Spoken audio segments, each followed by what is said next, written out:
buenas noches. Hoy vamos a hablar de una vida, de parte de esa vida, de alguien con la experiencia de haber dirigido durante 23 años un territorio.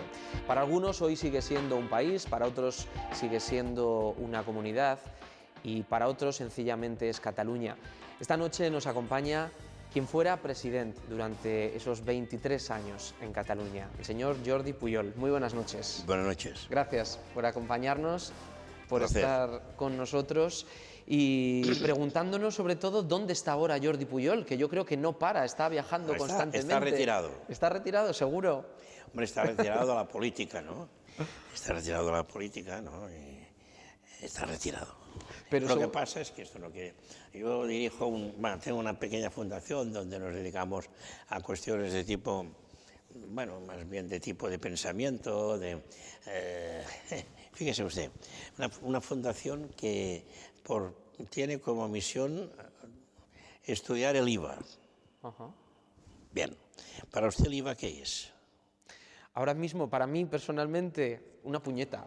Bien. O sea, una puñeta quiere decir impuesto de valor añadido. No, en nuestro caso, IVA quiere decir, la I quiere decir ideas, la V quiere decir valores y la A quiere decir actitudes. ¿Por qué? Un país, una persona, un grupo humano, lo que sea, ¿no?, que no tenga ideas claras sobre lo que es, sobre lo que aspira a ser, sobre lo que uno puede ser, etcétera, no tenga ideas claras, ¿no?, pues no saldrá adelante, ¿no? Un país que no tenga valores, que quiere decir convicciones, y que además, por lo tanto, convicciones, valores, capacidad de asumir compromisos. No se asumen compromisos si no se cree en algo, pues tampoco no saldrá adelante, ¿no? Y un país que no tenga actitudes positivas, actitudes constructivas, de sumar más que de restar, de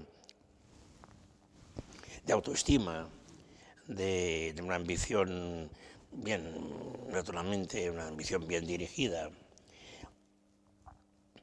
pues tampoco. Entonces, cuando yo terminé de mi vida política, pues me he dedicado a algunas cosas de este tipo. Bueno, pues a seguir cómo evoluciona Cataluña, cómo evoluciona España, cómo evoluciona el mundo, Europa. Hoy mismo he venido por esta cuestión del foro España-Japón, porque yo tuve de siempre mucho interés por los temas japoneses, y hace muchos años, pero luego de esto le saqué un buen provecho cuando fui presidente de la Generalitat, desde el punto de vista económico sobre todo, ¿no? Y contribuí entonces a crear desde la Generalitat la Casa de Asia en Barcelona, y todo esto, bueno, tanto esto sí lo continúo siguiendo, esto y muchas cosas, pero lo que no estoy es activo en la toma de decisiones. Porque de la de política, ninguna, es decir, ni en mi partido, ¿no? Porque de la política uno no se retira. Bueno, sí, se retira por lo menos de la toma de decisiones. Y luego, tenga usted presente una cosa. Hay que retirarse. Fíjese usted, ¿cuál es la primera obligación, por así decirlo, de un expresidente? Un presidente que ha sido 23 años presidente, que ha sido fundador de su partido, que ha sido líder de su partido, etcétera, etcétera, etcétera. Muy bien. Al cabo de 23 años lo deja, ¿y qué tiene que hacer? Hombre, pues retirarse realmente y sobre todo no estorbar. No estorbar al que viene detrás. Tampoco es tan fácil, ¿eh? Porque uno puede tener sus querencias, ¿no? Bueno, uno lleva dentro su propio instinto, pero además porque desde fuera muchas veces se te quiere utilizar, ¿no? A veces uno te quiere utilizar para disminuir para el valor del que viene detrás, ¿no? O sea, aquel sí que fue bueno, ¿no? Dicen, aquel sí que fue bueno. Que quiere decir, bueno, el que ahora no lo es, ¿no? Lo cual, afortunadamente, en mi caso no es cierto, porque, y una cosa que me produce gran satisfacción, tenemos hoy en Cataluña un presidente, Mas, Artur Mas, que es un hombre de una extraordinaria calidad. Pero, aún así, siempre es necesario ser prudente, ¿no? Prudente yo, quiero decir. Sí. ¿Usted creía que CiU, o estaba convencido de que CiU iba a llegar de nuevo a la Generalitat? Yo confiaba que volvería a la Generalitat, ¿no? Que no lo haría quizás rápidamente. Es decir, entra un gobierno nuevo tripartito que, bueno, se entiende que después de 23 años haya un deseo de cambio. Conste que Convergencia y Unió las elecciones en Cataluña, las elecciones catalanas, las ha ganado siempre. Lo que pasa es que la alianza de los tres partidos del tripartito le daba mayoría en el Parlamento, ¿no? Pero las hemos ganado siempre. Entonces, claro, cabía la posibilidad de que viniera un tripartito que lo hiciese bien, lo hizo mal. El primer tripartito lo hizo mal. El segundo partido lo hizo mal. Y el balance de los tripartitos es negativo, ¿no? Pero en fin, cabía la posibilidad de que si lo hacían bien duraran 4 años, duraran 8 años, a lo mejor 12, ¿no? Hay periodos en la política, hay periodos, ¿no?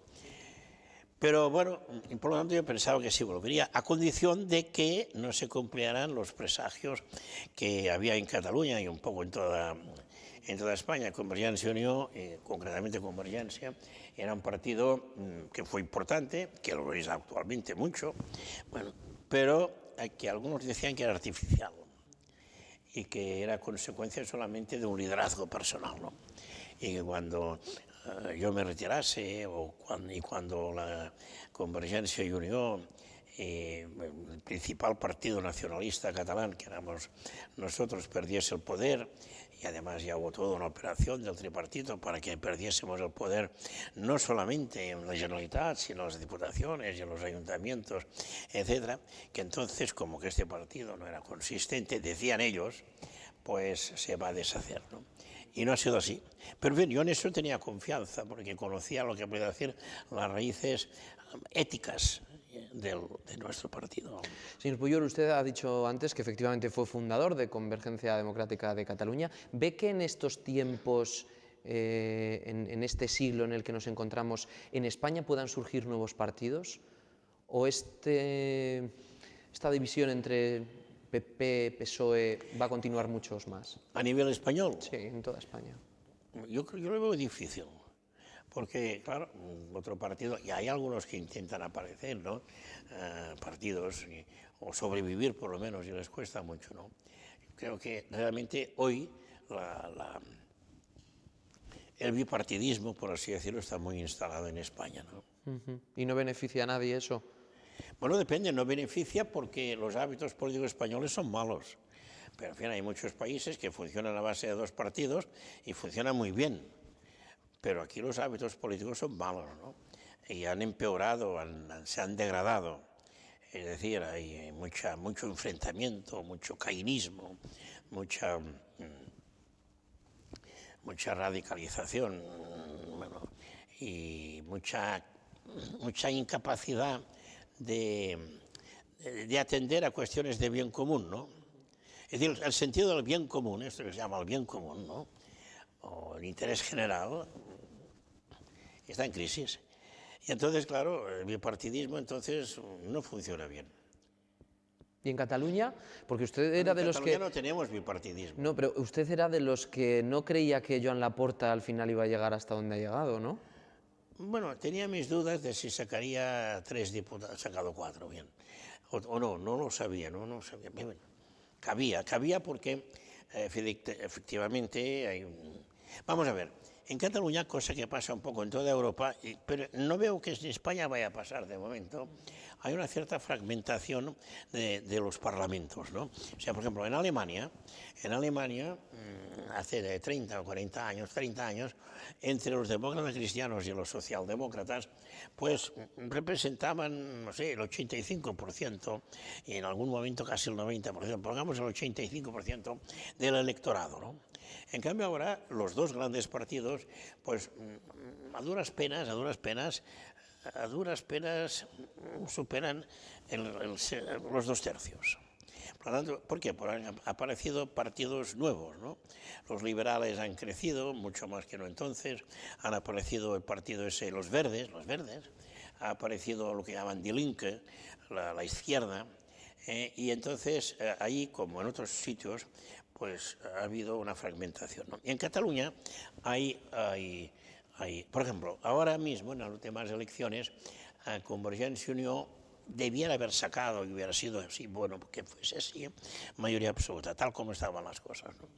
Y no la ha sacado por esto, por la fragmentación, porque la Porta se ha llevado 4, porque los ciudadanos se han llevado 3, porque bueno, ha habido un cierto auge respecto a lo que era la situación hace 30 años, ¿no? Pero, en cambio, la rotundidad, y por lo tanto la rotundidad de la victoria de Convergencia y Unió no se ha traducido en mayoría absoluta como se hubiera traducido hace 30 años, o 20.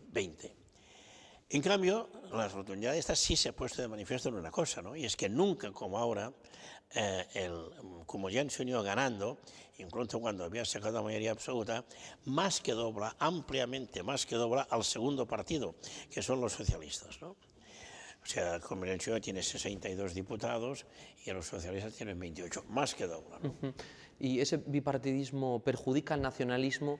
¿Cómo está el nacionalismo ahora mismo? ¿Dónde? Pues ¿En España? sí, en España. En Cataluña No, en estamos Cataluña viendo cómo no, ha sido, Cataluña- porque no ha afectado en Cataluña tanto. Y hay varios partidos, ¿no? Siempre ha habido, de todas formas, en Cataluña una mayor, digámosle, una mayor variedad de opiniones. Algunos dicen que es bueno, que esto es un signo de madurez, pero no necesariamente es así, ¿no? Es decir, ¿qué le diré? Pues, digo, Alemania ha tenido 2 partidos durante muchos años. Inglaterra, Gran Bretaña, prácticamente había un bipartidismo, en estos momentos está un poco atenuado. Bueno, en Francia, en el fondo, también hay un cierto bipartidismo. ¿Y la salud del nacionalismo en nuestro país? ¿Cómo? ¿La salud? ¿Goza de buena salud o al nacionalismo le quedan los días contados en España? ¿A qué nacionalismo? ¿Al español o al catalán? A los nacionalismos en general. A los nacionalismos no le quedan los días contados, porque se diga lo que se diga, todo el mundo es nacionalista. Todo el mundo defiende su identidad, y es lógico, y es lícito. Lo que pasa es que esto se puede expresar de una forma u otra. Todos los que atacan al nacionalismo catalán se comportan luego como los nacionalistas españoles, a veces muy, muy exacerbados, ¿no? Y muy agresivos, ¿no? O sea que el nacionalismo como todo puede ser bueno o malo. Vamos a ver, el cristianismo, el catolicismo, bueno, da a Francisco Javier. Estamos en Navarra, bueno, da a Francisco Javier. O en Cataluña, pues da a la Orden de la Merced. Gente, pues, Ramón Llull, gente dialogante, abierta, muy en fin, muy dedicada al servicio de los demás, etcétera, etcétera. Pero da la Inquisición también, el mismo catolicismo, ¿no? O bien, el socialismo en su raíz, pues ha tenido ha proliferado, ha tenido una prole diversa, que ha ido desde los que interpretaron el marxismo en la línea del leninismo y del estalinismo, nada menos que la Unión Soviética estalinista, y luego en cambio ha producido los que siguieron la interpretación del socialismo y del marxismo de Bernstein, por ejemplo, o evolucionaron hacia la socialdemocracia, que ha sido un factor de progreso y de bienestar y de justicia para toda Europa, ¿no? Y bueno, y puedo ponerle, pues, dos ejemplos, ¿no? El nacionalismo, la religión, el Islam. Bueno, el Islam en el siglo IX, en el siglo X, en el siglo XI, fue la gran religión culta del mundo, ¿eh? Y ahora, pues es lo que es. Por tanto, las dos versiones es lo que es, perdón. El Islam tiene cosas muy positivas, pero tiene lo negativo. Por lo tanto, cualquier idea, cualquier sentimiento, cualquier fidelidad puede derivar hacia lo malo o hacia lo bueno. Ya. ¿Pero por qué el nacionalismo ahora mismo, esa palabra, lleva una connotación negativa? ¿Usted siente que se ha separado en los últimos años Cataluña y España? Bueno, atención, son dos preguntas distintas. Son dos preguntas distintas, ¿no? Lo que sí es cierto, pero vamos a ver, presidente Montilla, ¿es un nacionalista? Habrá que preguntárselo a él. Bueno, ya lo sabe usted que no. Claro. Pero, ¿qué dijo? Hombre, pues está creciendo rápidamente la desafección entre Cataluña y España. Esto lo dijo siendo presidente. Sí. Dijo esto. Sí, sí. Muchos de nuestros intelectuales de izquierdas y progresistas catalanes, pues eran siempre muy partidarios, como lo hemos todos, como lo he sido yo, ¿no? del diálogo con toda España y la colaboración y la fraternización, etcétera, etcétera. Muy bien. Hoy, ¿qué dicen algunos de ellos? Bueno, se han roto los puentes políticos y espirituales entre Cataluña y España. Bien, por lo tanto, aquí ha pasado algo, ¿no? Y está dicho por no nacionalistas. Yo soy nacionalista, y también lo digo, pero estos señores que le estoy diciendo, no, hoy mismo he encontrado, con motivo de este foro a España-Japón, un personaje importante de Madrid, me dijo, oye, es que las cosas no han ido bien, tenemos que hablar, bueno, algo ha pasado, ¿no? Algo ha pasado. En este sentido de la relación Cataluña-España. Y la sentencia del Tribunal Constitucional ha sido un mazazo, ¿no?, en ese sentido. ¿Cuál será el siguiente paso para el nacionalismo catalán? ¿La independencia es algo real, señor Pujol? Vamos a ver. Vamos a ver. Yo he dicho recientemente, yo sigo siendo partidario en España de que simplemente se reconozca que Cataluña, País Vasco y Navarra, esto lo tienen más o menos resuelto, o no del todo. No del todo. No del todo. Muy bien, no, pero mejor resuelto que nosotros, sí. Bueno, pero que Cataluña dentro del conjunto de España o del Estado, como quiera usted, tiene una personalidad propia. Es decir, el querer, digámosle, negar la diferenciación, las diferencias que hay dentro del conjunto, digamos, del Estado español, pues naturalmente ha llevado a algo del cual hoy curiosamente todo el mundo reniega, ¿no?, que es al Estado de las autonomías en la forma totalmente uniforme como se pretende, ¿no? Entonces ahora, por ejemplo, Guerras, el PSOE fue muy responsable de que se planteara el tema del Estado de las autonomías, y dice, no, aquello fue un error, dice Guerra, declaraciones que ha hecho durante los últimos 2 años, ¿no? Tenía que haberse dado, dice Guerra, ¿no?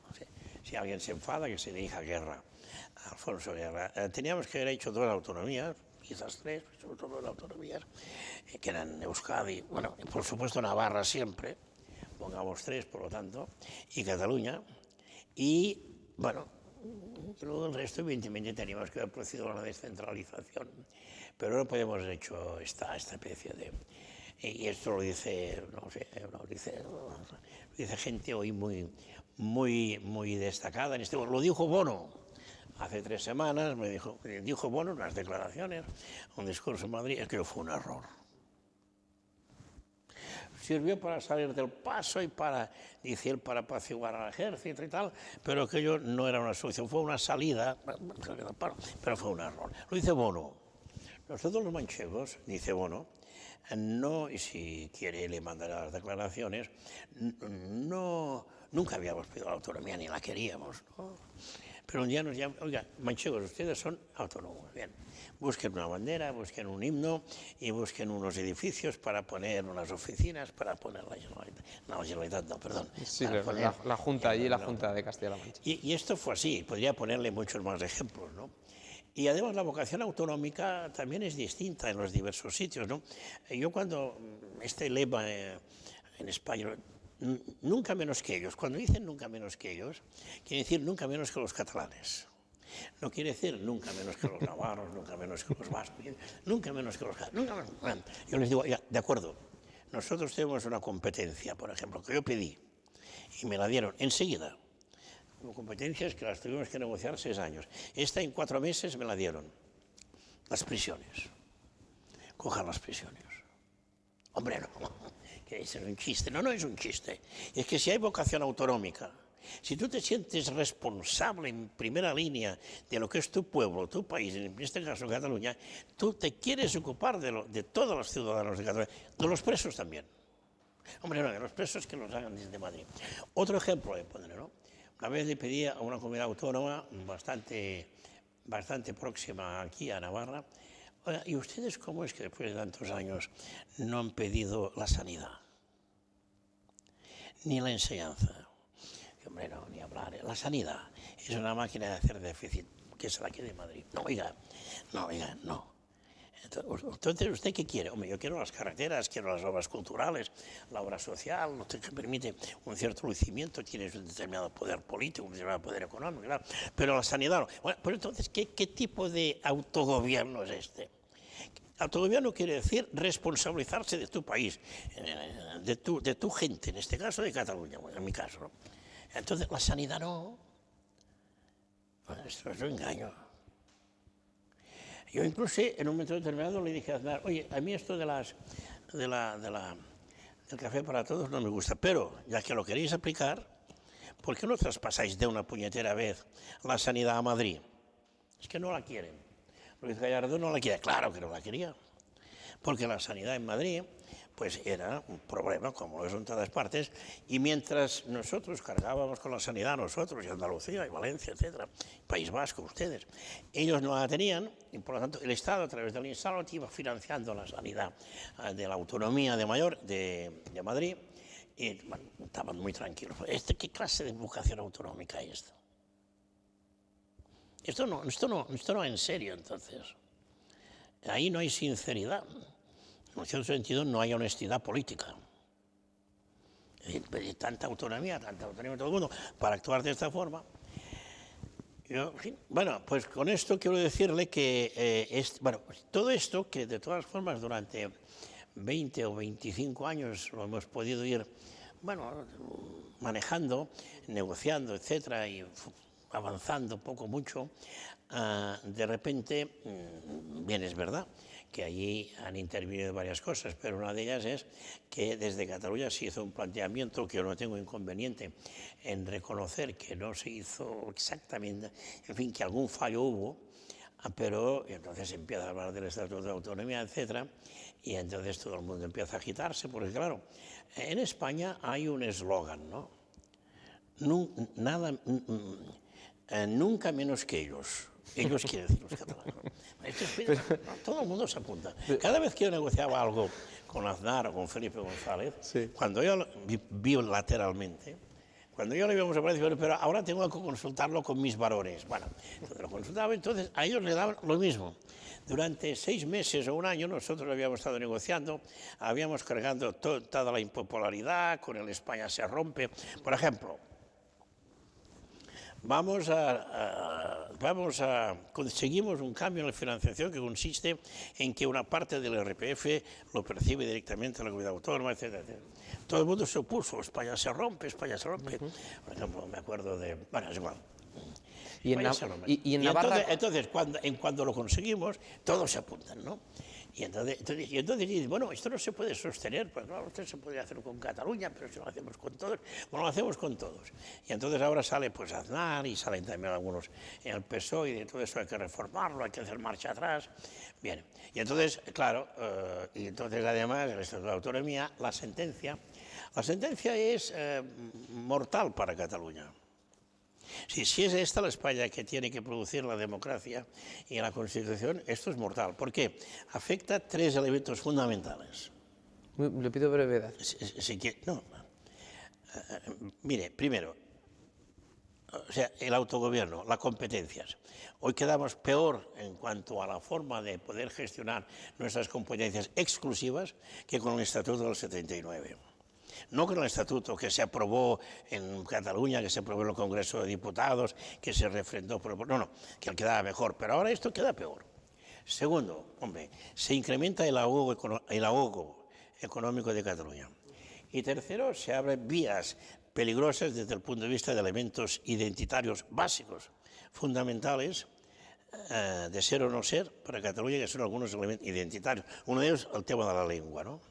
Por lo tanto, en los 3 aspectos económico, político e identitario, pues nos plantea una situación de gran riesgo colectivo para nosotros. ¿Y a usted qué le parece cuando analiza todas estas cuestiones y mira el autogobierno, el amejoramiento del fuero de Navarra? Oiga, mire usted, yo no tengo por qué mirar esto, no corresponde. Navarra, que tiene su historia, que es muy particular, además, como el País Vasco, que tiene su historia, que también es muy particular, y que tiene sus planteamientos de forma de ser y sus fueros, etcétera, lo que era, pues bueno, ha hecho su camino, ¿no? Y yo pienso que lo han hecho bien. Y lo único que puedo hacer es felicitarme y felicitarles y congratularme con ellos, con ustedes. Bueno, pero no tengo que fijarme, ¿no? Porque sobre todo no tendría que alentar nada que fuera una cosa que en España es muy dominante, que es la envidia. Es decir, cuando nunca menos que ellos, esto es envidia. ¿Entiendes lo que digo? Sí, No, sí. Me voy a quedar con ese titular. Si yo soy poco, no Nunca pasa nada. menos que ellos. Siempre que nadie sea, o aquellos no sean más, o aquellos sobre todo, no tengan un poquito más. Por lo tanto, ustedes tienen lo que tienen, lo utilizan bien. Es decir, la impresión que yo tengo de Navarra es muy buena. Ustedes además llevan ya en eso una muy larga tradición, ¿no? Pero no tengo que ponerlo encima de la mesa. ¿Cree que está cerca el fin de ETA? Me parece que sí. ¿Muy cerca?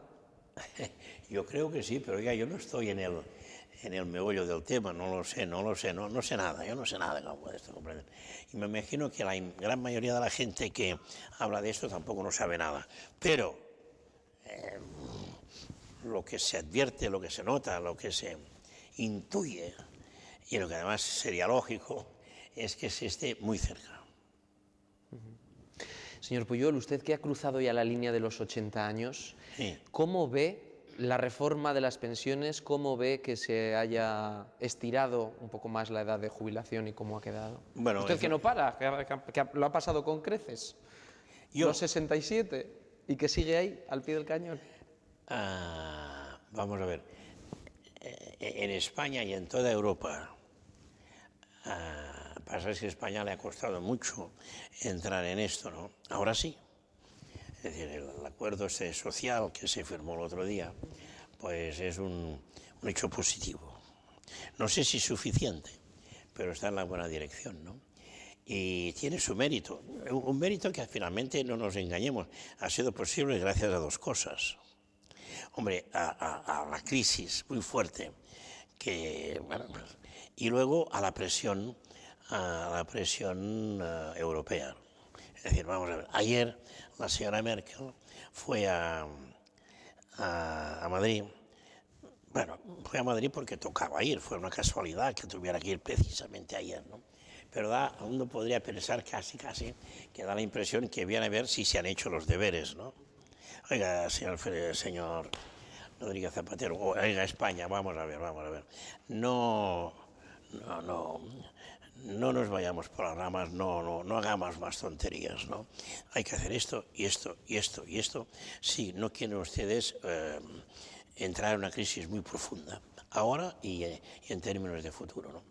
Bueno, por lo tanto, esto finalmente, bueno, y de todas formas, pues hay que congratularnos de ello, aunque sea con este punto de imposición, y felicitar pues al gobierno y a los sindicatos, y a las patronales y a todo el mundo, de que finalmente se haya... Fíjese usted, en realidad toda Europa, algunos países que ya lo hicieron hace 18 años, los suecos, los finlandeses, los daneses, lo hicieron los alemanes, ya lo hicieron, por lo menos en buena parte lo hicieron, ¿no?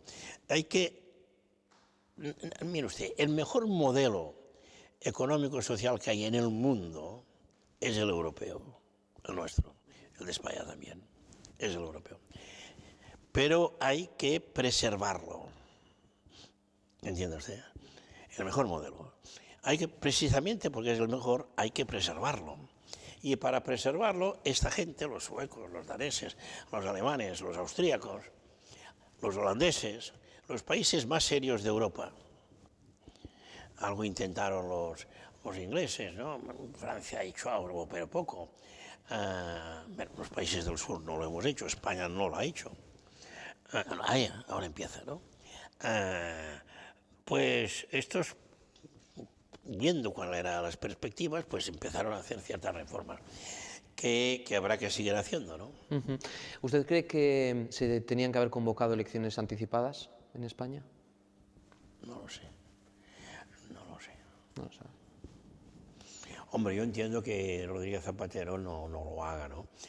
Mire usted, Rodríguez Zapatero ha tenido... ¿Está preparada la oposición que ahora se ve llegar a Moncloa para liderarlo? ¿O este país necesita un repaso? ¿Qué? ¿Este país necesita un repaso? Como decía el programa de... No, yo entiendo que Rodríguez Zapatero no convoque elecciones anticipadas porque ahora mismo las perdería, ¿no? Dentro de un año no se sabe. No. Además, él es un hombre de suerte, porque habiéndolo hecho yo creo que muy mal, eso es muy crítico, ahora se encuentra con que finalmente, mira usted, desde el mes de mayo del año pasado, en España no manda el gobierno español en lo económico, no manda. Manda a Bruselas, manda a Frankfurt, Banco Central Europeo, manda a Washington, Fondo Monetario Internacional, y luego manda a Berlín, y un poco París, estos mandan. Y dicen, hagan esto, hagan. Y otro que manda, que es Almunia, porque Almunia es, no porque sea del PSOE, sino porque es vicepresidente de la Comisión Europea y dentro de la Comisión Europea es el encargado de las cuestiones económicas y además es español, lo cual seguramente también le ayuda para decir, oye, José Luis, se acabó la broma, ¿eh? Bien, pues desde el mes de mayo pasa esto, lo cual desde el mes de mayo España no va mejor, porque tardará en ir mejor, porque ha tenido una caída importante, incluso mayor de lo que parece a primera vista, porque ha caído en competitividad en todos aquellos elementos que permiten renacer, ¿no? Por ejemplo, tardará en recuperar su nivel en cuanto a paro. Tenga usted presente que España es el país de la Unión Europea, después de tanto discurso triunfalista, que dobla la media de la Unión Europea, que tiene más del 20%, y la Unión Europea apenas llega al 10%, ¿no? Bien, y por lo tanto, pero en cambio, esto tardará en rehacerse totalmente. Pero, desde el mes de mayo, desde el momento en que el gobierno español ya no anda, pues España hace lo que debe hacer. En el momento que le dicen, oiga, la señora Merkel y el señor Almunia y el señor, etcétera, dice, oiga, hay que ir por aquí, hace lo que tiene que hacer. Y por lo tanto, bueno, se va a ir. Cuando ahora no se notarán grandes mejoras, pero por lo menos se hace lo que se debe hacer. Segundo punto, ¿no? Esto es una suerte para España. Que no mande el gobierno español es una suerte, ha sido una suerte.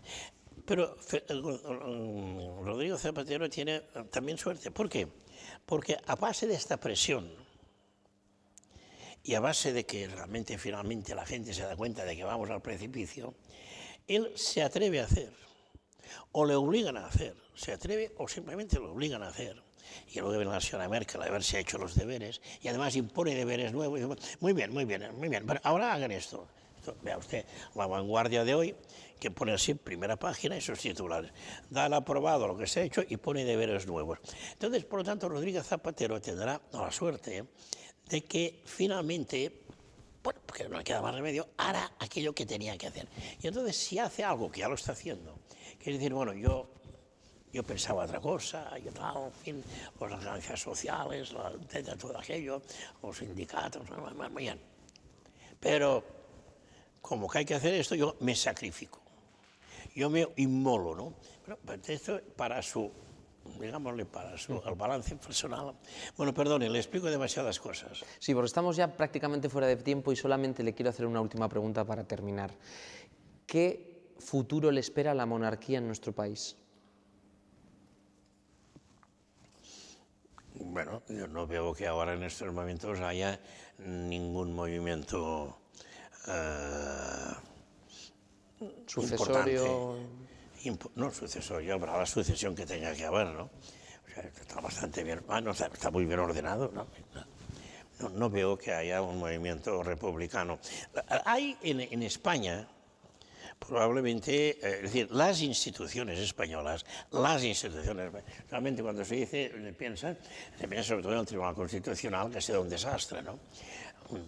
Bueno, pero también en conjunto, lo que podría decir la vida pública y la vida institucional española ha decaído un poco. Pero la monarquía concretamente es posible que también haya decaído algo en la percepción de la gente, ¿no?